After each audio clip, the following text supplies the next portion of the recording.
పుట్టినవాడు కారాదు మట్టి బొమ్మ పట్టుదలే ఉంటే కాగలడు మరో బ్రహ్మ కృషి ఉంటే మనుషులు ఋషులవుతారు మహాపురుషులవుతారు తరతరాలకి తరగని వెలుగవుతారు ఇలా వేడుకులవుతారు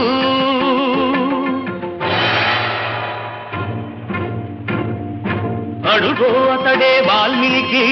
బ్రతుకు వేట అతనికి అతి భయంకరుడు యమకింకరుడు అడవి జంతువుల పాలికి అడుగో అతడే వాల్మీకి